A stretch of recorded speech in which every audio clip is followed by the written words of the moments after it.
Stop the revolving door. How to keep the people who get it. There's a very particular moment most providers know too well. It's late on a Friday, you open your inbox, and there it is. A resignation email from someone you trusted. Not just a worker, one of the good ones. You don't just read it, you feel it. Because straight away, your brain jumps ahead. The roster gaps, the phone calls to families, the recruitment scramble, the quiet panic about what this is going to cost you in time, money, and momentum. We're often told staff turnover is just part of disability care, as if it's weather, unavoidable, something we're meant to accept. But that story lets us off the hook too easily, because the revolving door usually isn't random. It's mechanical. And if we understand what keeps it spinning, we can slow it down. Most people who stay in this sector are not here for the money alone. They care deeply. They see the person, not the shift.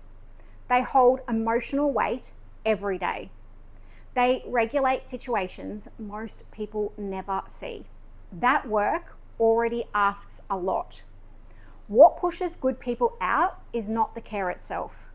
It's when the business around the care feels unstable, when communication is messy, when expectations aren't clear, when admin feels heavier than the support, when they feel like they're holding everything together without a solid base underneath them. People don't leave because they don't care. They leave because it starts to feel unsafe to keep caring inside your structure. If the business feels unpredictable, they protect themselves by leaving. Every resignation costs more than wages. You lose rhythm. You lose trust with families. You lose the quiet knowledge that lives in good workers. The tone that settles a participant. The way a shift flows without needing escalation. Recruitment then becomes a constant drain, not just financially, but emotionally. Hiring again and again is a signal that something deeper needs attention. Most providers only ask questions when someone resigns, but then it's too late. Instead, we need regular stay conversations, not performance reviews, not formal HR checklists, just intentional, structured conversations with the people we want to keep. Every 6 months, sit down and ask things like, what part of your week feels easiest right now? What part feels the heaviest? What would make this role unsustainable for you if it didn't change? What would you like to learn next? These questions tell your team something important, that you care about keeping them, not just replacing them. People stay where they feel considered before things break. People rarely leave over one big issue. They leave because of a build-up of small frustrations.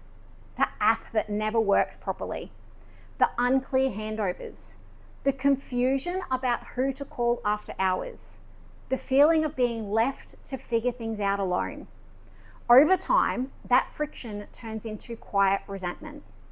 We need to walk through the business from a worker's point of view. What feels clunky? What feels confusing? What feels harder than it needs to be? Then we fix one thing at a time.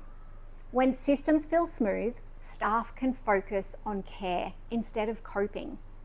Support work is emotionally demanding. There's always more that could be done. Another shift, another request, another message. Without clear boundaries, people never fully switch off.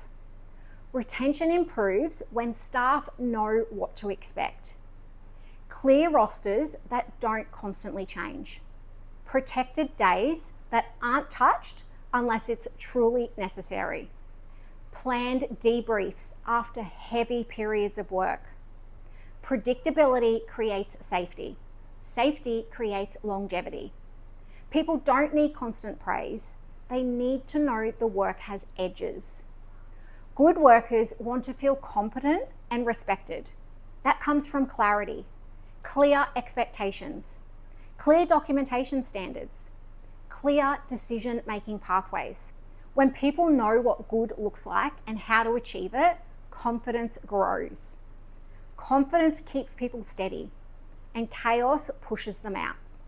A thank you matters most when it's specific.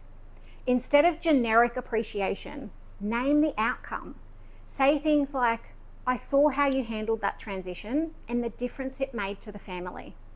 Your notes this week clearly showed the progress that's been happening. The way you held that boundary kept the whole shift steady. This kind of feedback tells someone they matter here, not in theory, in practice. That kind of recognition anchors people far more than surface level rewards. The providers with long-term staff don't manage harder. They see their team as the foundation of the business, not a resource to burn through. They spend time supporting the people they already have instead of constantly replacing them. They notice pressure early. They fix systems before people break. They lead in a way that feels steady. People stay where leadership feels safe. Don't open your recruitment ads. Instead, reach out to one person who has been steady lately. Not with a generic message, with something specific. Name the impact they've had. Name the stability they bring. Name what the business would feel like without them. That one conversation can stop a resignation before it ever gets written. Turnover is not inevitable. When people leave, it's usually because the structure couldn't hold them anymore. If you want people to stay, you have to build businesses that feel solid to work inside. Clear systems, predictable rhythms, respect for the weight of the role. If you want practical guidance that speaks to the real world of disability care, hit subscribe.